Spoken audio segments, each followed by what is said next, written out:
سیدنا عبداللہ بن عمر رضی اللہ عنہ نے کہا کہ میں صرف اس قدر اقرار کر سکتا ہوں کہ تمہارے بعد جس شخص کی خلافت پر لوگ متفق ہو جائیں گے میں اس کو خلیفہ تسلیم کر لوں گا۔ اگر ایک حبشی غلام کو بھی لوگ خلیفہ بنا لیں گے تو میں اس کی اطاعت کروں گا اور جماعت کا ساتھ نہ چھوڑوں گا۔ انہوں نے جناب رسول اللہ صلی اللہ علیہ وآلہ وسلم کے فرمان کے مطابق ایسا کہا تھا۔ جناب رسول اللہ صلی اللہ علیہ وآلہ وسلم نے فرمایا تھا، امیر کی بات سنو اور مانو، خواہ تم پر چھوٹے سر والا غلام امیر بنایا جائے۔ صحیح بخاری شریف کی کتاب الاحکام میں سے حدیث مبارکہ۔ حضرت عبداللہ بن زبیر رضی اللہ عنہ کی مدلل مخالفت۔ عبداللہ بن زبیر رضی اللہ عنہ نے کہا کہ ہم آپ کے سامنے چند باتیں پیش کرتے ہیں، آپ ان میں سے جس کو چاہیں اختیار فرما لیں۔ اول یہ کہ آپ رسول اللہ صلی اللہ علیہ وآلہ وسلم کی سنت پر عمل کریں اور خلافت کے معاملہ کو ویسے ہی بلا نامزدگی مسلمانوں کے انتخاب پر چھوڑ جائیں کہ وہ جس کو چاہیں خلیفہ بنا لیں، اور اگر آپ کو یہ بات پسند نہیں ہے تو سنت صدیقی پر عمل کریں کہ ایسے شخص کو اپنا قائم مقام مقرر فرما جائیں جو نہ آپ کی قوم کا ہو نہ خاندان کا۔ یہ بھی پسند نہ ہو تو پھر آپ سنت فاروقی پر عامل ہوں کہ ایسے 6 اشخاص کو نامزد کر جائیں جو نہ آپ کے خاندان و قبیلے کے ہوں نہ ان میں آپ کا بیٹا شامل ہو۔ وہ 6 شخص اپنے آپ میں سے جس کو چاہیں خلیفہ منتخب کر لیں۔ ان تینوں صورتوں کے سوا اور کوئی چوتھی صورت نہیں جس پر ہم رضامند ہو سکیں۔ عبداللہ بن زبیر رضی اللہ عنہ کی تائید باقی صاحبوں نے بھی کی۔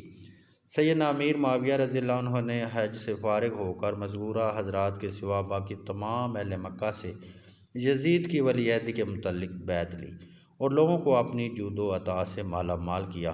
اس میں شک نہیں کہ لوگوں کو یزید کے معاملہ میں اپنا ہم خیال و ہم نوا بنانے کے لیے سیدنا امیر معاویہ رضی اللہ عنہ نے مال و دولت سے زیادہ کام لیا، اور ممکن ہے کہ وہ یزید کی نامزدگی و ولی عہدی کو حقیقتاً عالم اسلام کے لیے زیادہ مفید اور مسلمانوں کی فلاح و اصلاح کا موجب یقین کرتے ہوں، اور اس کے مضر پہلو قطعاً ان کی نگاہ کے سامنے نہ آئے ہوں۔ صحابی رسول حضرت ابو موسیٰ اشعری رضی اللہ عنہ کی وفات۔ حج بیت اللہ سے فارغ ہو کر حضرت معاویہ رضی اللہ عنہ واپس دمشق میں آئے تو خبر سنی کہ کوفہ میں سیدنا ابو موسیٰ اشعری رضی اللہ عنہ فوت ہو گئے۔ امیر معاویہ رضی اللہ عنہ نے زیاد کو بصرہ و کوفہ کا حاکم تو پہلے ہی بنا دیا تھا اور سجستان تک کا علاقہ ان کے ماتحت تھا۔ اب انہوں نے مناسب سمجھا کہ سندھ و کابل، بلخ و جیحون، ترکستان تک کے تمام مشرقی ممالک زیاد کے ماتحت کر دیے جائیں۔ چنانچہ زیاد کا مرتبہ اب اس قدر بلند ہو گیا کہ وہ خود فارس و خراسان وغیرہ صوبوں کے گورنر اپنے اختیار سے مقرر کرتے اور جس کو چاہتے معزول کر دیتے۔ زیاد نے ان تمام مشرقی ممالک کا انتظام بڑی قابلیت اور خوبی کے ساتھ قائم رکھا اور خوارج کو بھی سر ابھارنے کا موقع نہیں دیا۔ امیر معاویہ رضی اللہ عنہ کو زیاد کی وجہ سے بڑی امداد ملی اور ایسے لائق اور قابل شخص کا ہاتھ آ جانا ان کی خوش قسمتی تھی۔ اگر زیاد ان مشرقی ممالک میں امن و امان قائم نہ رکھ سکتے تو خوارج کے خروج اور منافقوں کے فتنے برپا ہو کر امیر معاویہ رضی اللہ عنہ کو اتنا ہوش ہی نہ لینے دیتے کہ وہ یزید کی بیعت کے تمام و انصرام میں مصروف ہو سکتے۔ ادھر مشرقی ممالک کے ہنگامہ کا مغربی ممالک پر بھی بہت بڑا اثر پڑتا اور کیسری حملوں سے سیدنا امیر معاویہ رضی اللہ عنہ کو اطمینان و سکون حاصل نہ ہوتا۔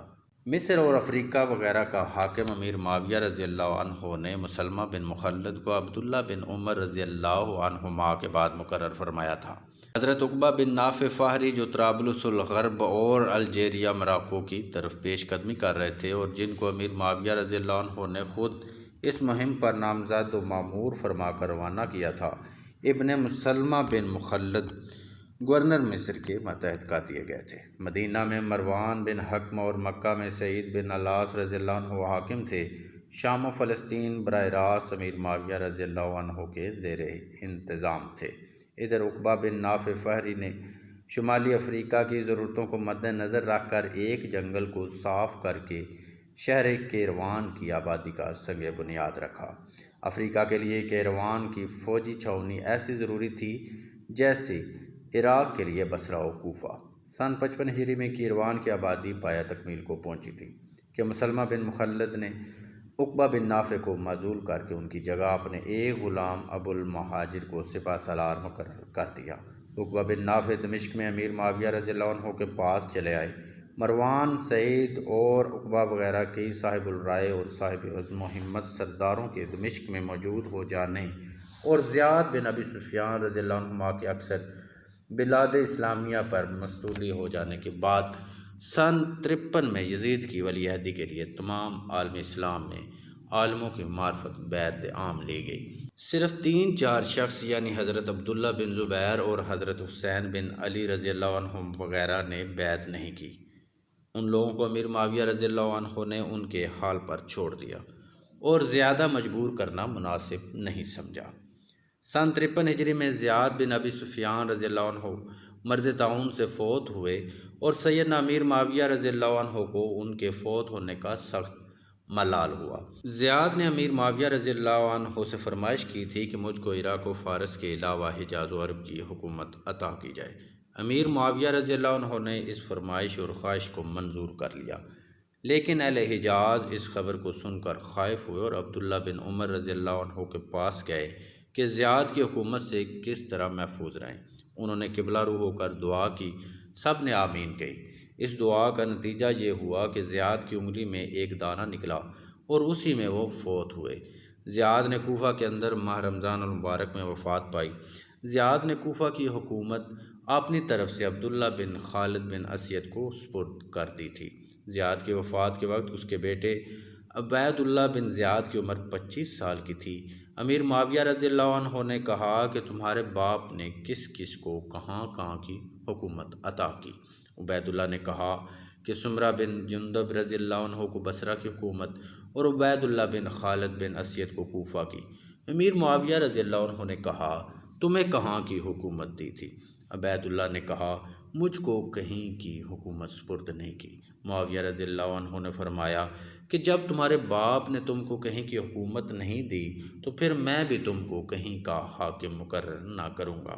عبید اللہ نے کہا میرے لیے اس سے بڑھ کر اور کیا ذلت و بدنامی ہوگی کہ میرے باپ نے بھی مجھ کو کہیں کا حاکم مقرر نہیں فرمایا اور اب آپ میرے چچا آپ بھی مجھ کو کوئی سرداری عطا نہیں فرماتے۔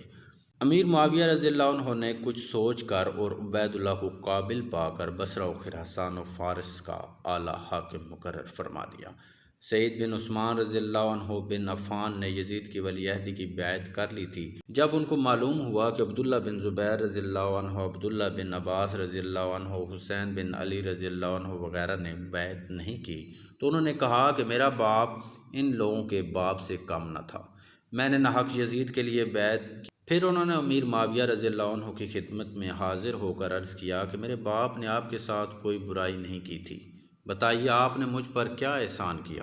امیر معاویہ رضی اللہ عنہ نے خراسان کا صوبہ عبید اللہ بن زیاد سے نکال کر سعید بن عثمان رضی اللہ عنہ کو دے دیا اور محلب بن ابی صفر کو سعید کا کمکی اور سپہ سالار مقرر کیا۔ زیاد کے بعد انہوں نے مروان بن سعید بن عاص کو پھر مدینہ مکہ کی حکومت پر بھیج دیا۔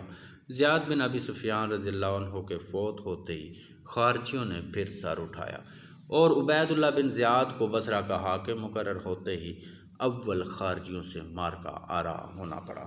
خارجیوں کی جماعتوں نے متواتر خروج شروع کر دیا اور امیر معاویہ رضی اللہ عنہ کی وفات تک عبید اللہ بن زیاد خارجیوں کی سرکوبی میں مصروف رہا۔ ام المومنین حضرت عائشہ صدیقہ رضی اللہ عنہا کی وفات 58 ہجری میں سیدنا ام المومنین عائشہ صدیقہ رضی اللہ عنہا فوت ہو کر جنت البقیع میں مدفون ہوئیں۔ آپ مروان کی مخالفت کیا کرتی تھی کیونکہ اس کے اعمال اچھے نہ تھے۔ مروان نے ایک روز دھوکے سے دعوت کے بہانے بلا کر ایک گڑھے میں جس میں ننگی تلواریں اور خنجر وغیرہ رکھ دیے تھے آپ کو گرا دیا۔ آپ بہت ضعیف اور بوڑھی تھیں، زخمی ہوئیں اور انہی زخموں کے صدمہ سے فوت ہو گئی۔ 59 ہجری میں سیدنا ابو ہریرہ رضی اللہ عنہ نے وفات پائی۔ سیدنا ابو ہریرہ رضی اللہ عنہ اکثر فرمایا کرتے تھے الہی میں لڑکوں کی حکومت اور 60 ہجری سے پناہ مانگتا ہوں۔ ان کی یہ دعا قبول ہوئی اور وہ 60 ہجری سے پہلے ہی فوت ہو گئے۔